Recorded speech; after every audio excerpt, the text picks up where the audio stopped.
Pemirsa, polisi menetapkan siswa 13 tahun sebagai tersangka kasus tewasnya bocah yang tertimpa dinding beton di halaman masjid. Pelaku merupakan pengendara motor dijerat pasal 359 KUHP tentang kelalaian yang mengakibatkan kematian.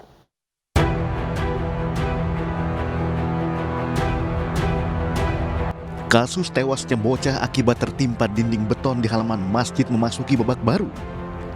Setelah melakukan olah TKP dan pemeriksaan saksi di TKP, pihak kepolisian Polresta Padang akhirnya menetapkan MH 13 tahun sebagai tersangka. Tersangka kini telah diamankan di unit Laka Lantas Polresta Padang. Polisi juga turut mengamankan barang bukti 1 unit sepeda motor jenis Mio milik pelaku di unit Laka Lantas Polresta Padang.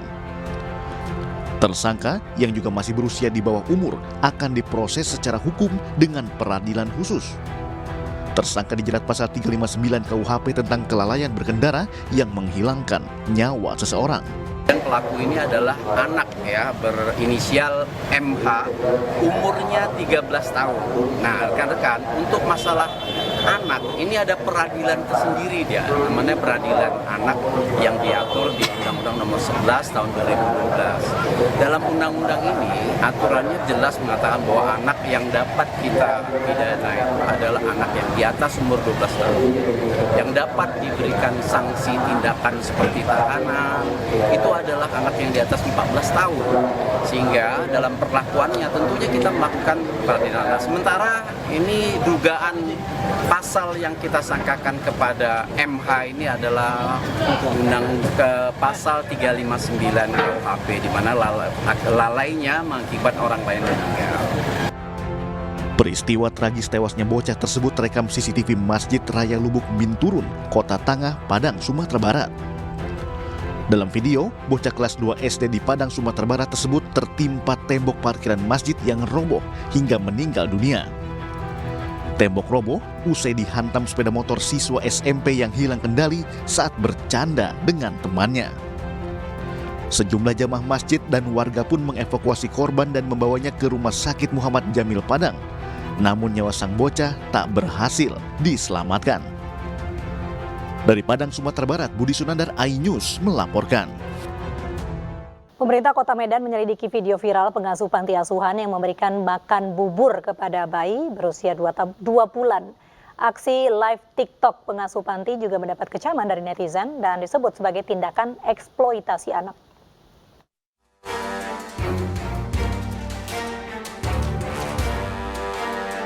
Inilah video live TikTok yang dilakukan oleh seorang pengasuh panti asuhan di Yayasan Tunas Kasih Olayama Raya di Medan, Sumatera Utara.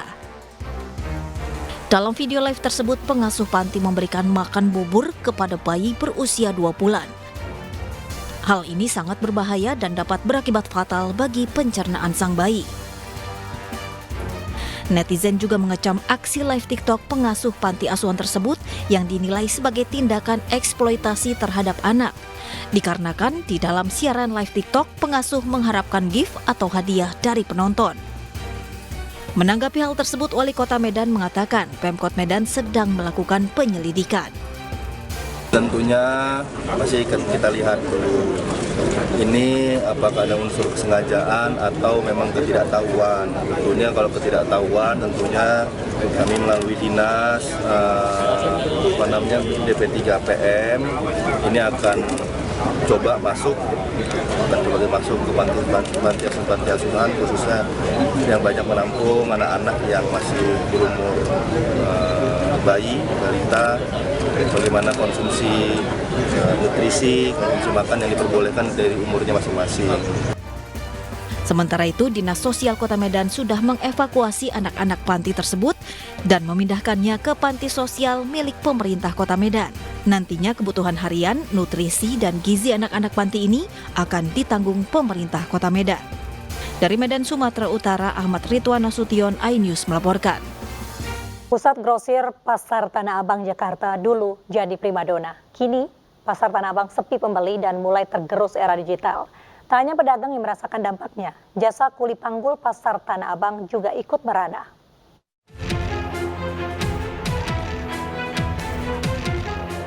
Pasar tekstil terbesar se-Asia Tenggara, Pasar Tanah Abang Jakarta sudah tidak seindah dulu untuk pekerja serabutan seperti porter atau kuli panggul.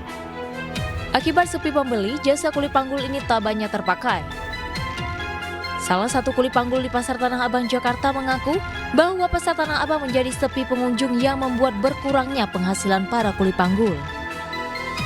Oh, merasakan banget.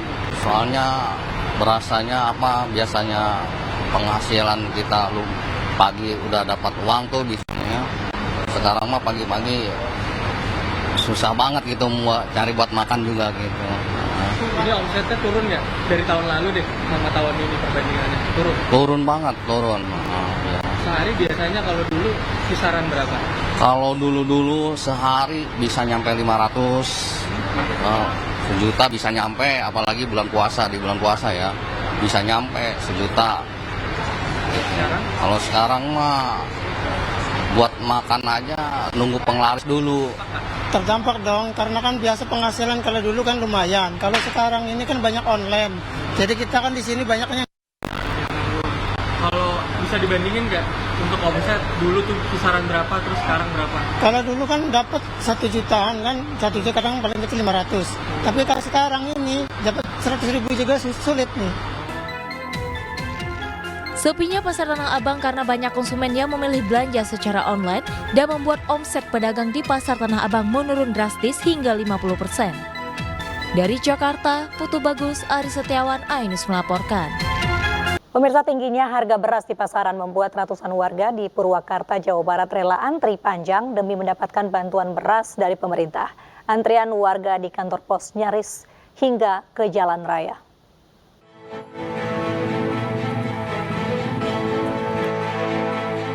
Antrian panjang warga terus memadati kantor pos utama Purwakarta, Jawa Barat.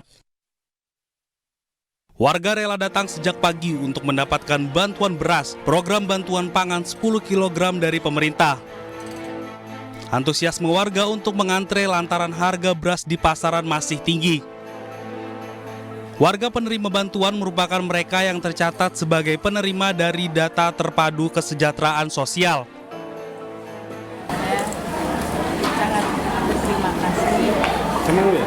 Ya, senang. Senang banget. Emang persyaratannya apa aja Bu yang dibawa? Kakak, Untuk menghindari hal-hal yang tidak diinginkan, pihak kantor pos utama membagi beras bantuan dengan disebar serentak di setiap desa di Kabupaten Purwakarta. Dari Purwakarta, Jawa Barat, Irwan, iNews melaporkan. Pemirsa, musim kemarau mengakibatkan harga beras semakin melambung di seluruh pasar di Jombang, Jawa Timur. Kelangkaan pasokan beras membuat para pedagang dan konsumen mengeluh.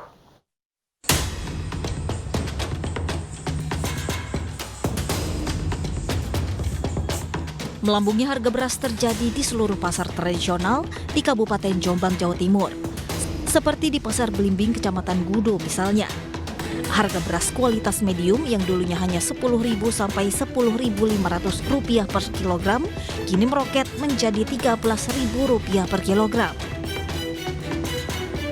Kenaikan harga beras tersebut menurut pedagang terjadi secara bertahap sejak 1 bulan lalu. Hal tersebut terjadi lantaran para penyedia kesulitan mendapatkan beras karena tidak ada petani yang panen. Akibatnya stok beras saat ini menipis. Ya naik dari sebelumnya berapa menjadi berapa? Sebelumnya ya 10, 10,5, 11, sekarang jadi 13. Sudah berapa lama Pak? Ya ada 1 bulan ini. Apa sih Pak penyebab kenaikan ini Pak? Wah itu ya kayaknya sih nggak ada barang. Lagi naik Mas. Yang biasanya 10, 11, sekarang jadi 13.000, 13.500. Terus gimana nyiasatinya Pak? Biasanya kalau buat makan sendiri ya cari yang lebih agak murah. Masyarakat berharap pemerintah segera menurunkan harga beras seperti sebelumnya agar tetap terjangkau oleh masyarakat kecil. Dari Jombang, Jawa Timur, Muhtar Bagus, iNews melaporkan. Sejumlah kecamatan dan desa di Majalengka, Jawa Barat mengalami krisis air bersih sejak 2 bulan terakhir. Sementara di Bekasi, Jawa Barat, bantuan air bersih yang diberikan ke warga dikomplain karena airnya masih keruh dan berbau.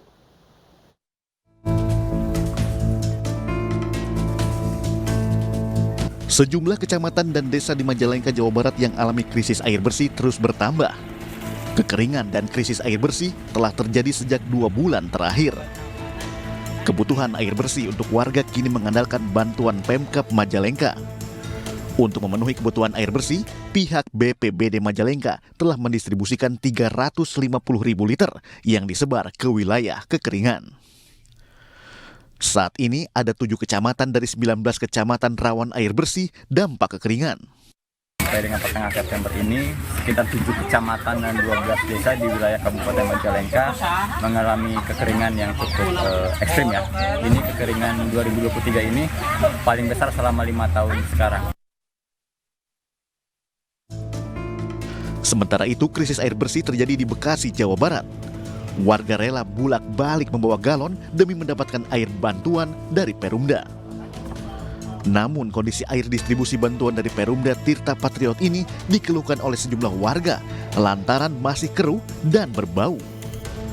Warga pun hanya bisa memanfaatkan untuk mencuci piring dan pakaian.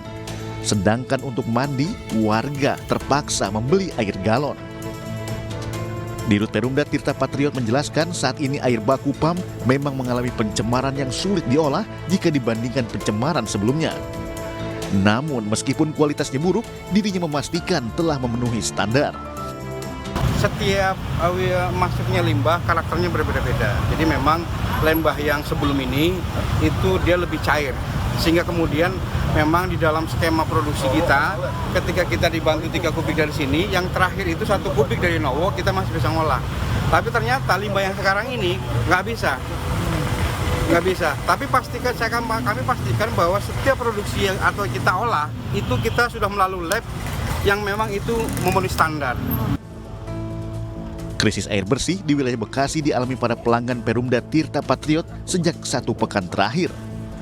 Kualitas air menjadi buruk lantaran air baku Perumda dari Kali Bekasi mengalami pencemaran dari limbah industri. Warga berharap Pemkot Bekasi bisa menangkap pelaku pencemaran limbah industri di aliran Kali Bekasi dan memberikan tindakan tegas. Dari Majalengka, Jawa Barat, Muhammad Zeni Zohandi, dan dari Bekasi, Jawa Barat, Rahmat Hidayat, iNews melaporkan.